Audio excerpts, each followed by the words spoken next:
পেন্টাগনের গোয়েন্দা সংস্থার প্রধান এবং আরও দুই জ্যেষ্ঠ সামরিক কর্মকর্তাকে বরখাস্ত করেছেন মার্কিন প্রতিরক্ষা মন্ত্রী পিট হেগসেথ। শুক্রবার তাদের বরখাস্ত করা হয়।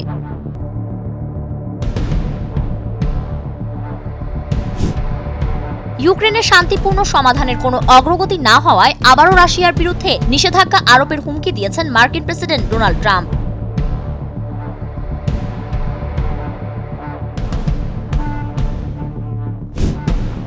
ফ্রান্সের একটি পার্কে ইসরায়েলের 150 কিশোর পর্যটকের প্রবেশ নিষেধ করায় পার্কের ব্যবস্থাপককে আটক করেছে পুলিশ। দেশটির পিরেনি পর্বতমালার পোর্ট পুইমেরেন্স এলাকায় এই ঘটনা ঘটে। নিজের ঘনিষ্ঠ রাজনৈতিক সহযোগী সার্জিও গোরকে ভারতের রাষ্ট্রদূত নিযুক্ত করলেন মার্কিন প্রেসিডেন্ট ডোনাল্ড ট্রাম্প। বর্তমানে হোয়াইট হাউসের প্রেসিডেন্ট পার্সোনেল অফিসের পরিচালকের দায়িত্বে আছেন গোর।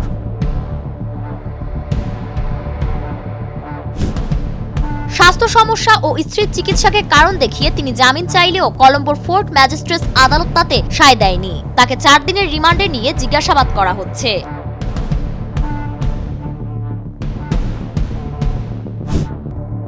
ইউক্রেনকে দেওয়া ভূমি ছাড়ের প্রস্তাবকে পুতিনের পাতা ফাঁদ হিসেবেই দেখছেন ইউরোপীয় ইউনিয়নের শীর্ষ কূটনীতিক কায়া কাল্লাস। তিনি বলেন, পুতিন আমাদেরকে এই ফাঁদে ফেলতে চান।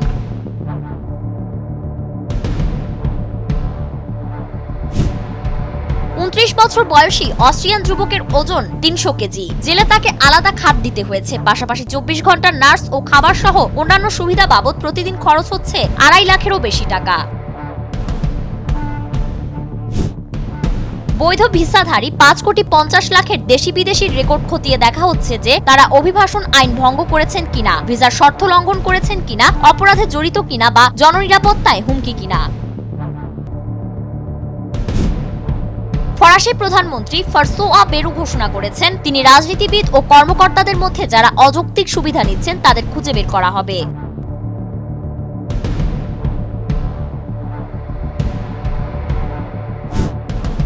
ইসরায়েলের প্রধানমন্ত্রী বেনিয়ামিন নেতানিয়াহু বলেছেন, ফিলিস্তিনি প্রতিরোধ আন্দোলন হামাস যুদ্ধবিরতি ও বন্দি বিনিময় চুক্তিতে রাজি হলেও আমরা গাজা দখল করব।